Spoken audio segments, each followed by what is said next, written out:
You know what it was? Cowardice. Cowardice. It was cowardice that you couldn't get rid of it? No, it was cowardice that had made me put those 15,000 words in. I was defending myself.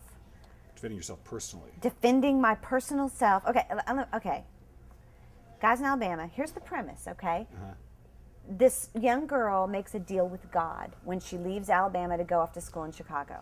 And the deal is this: God gets 3 for 1. She'll never tell another lie. Right.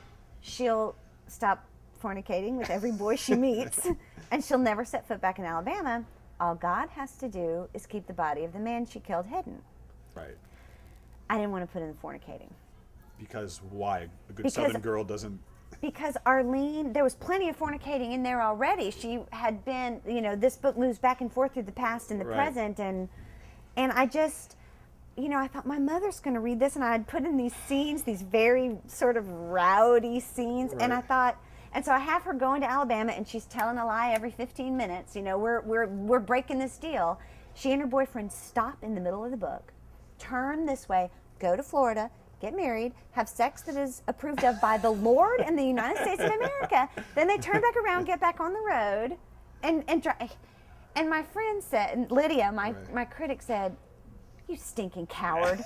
This is almost the best thing you've ever written. Could you please get over the fact that your mother's going to read this and get them fornicating?" And she kind of hung up on me, and I did, she was right.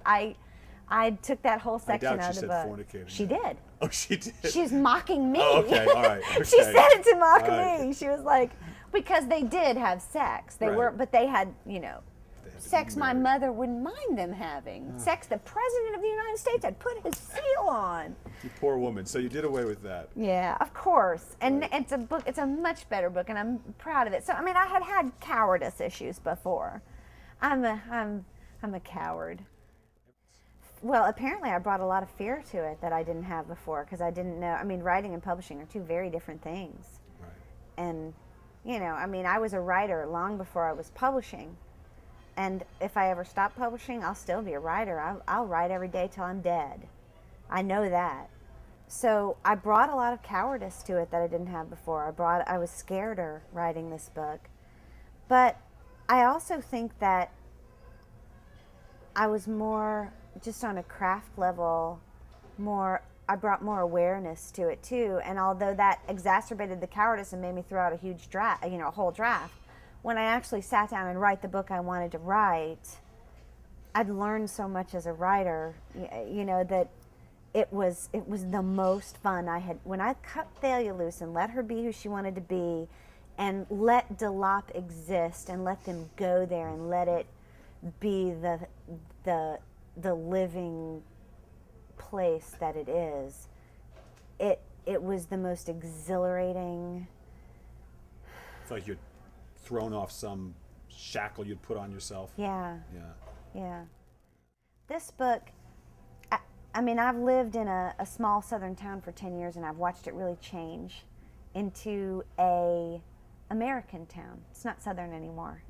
I mean, it's Applebee's, and everybody eats good in the neighborhood, and we all watch the same cable shows, and we all see The Sopranos, and then we go to Applebee's, and it's gotten very homogenized. And I wanted to look at that not in contrast with the South, but in contrast, and it's very affluent and comfortable. And I wanted to look at that in contrast with Delop, which is a kind of poverty I don't think we realize still exists in this country. It's like third world. It's like beyond third world. You leave America when you go to, and I went to a place very much like Delop in the course of researching this book. You do not think you are in the country where you live. We don't think about people being hungry in this country.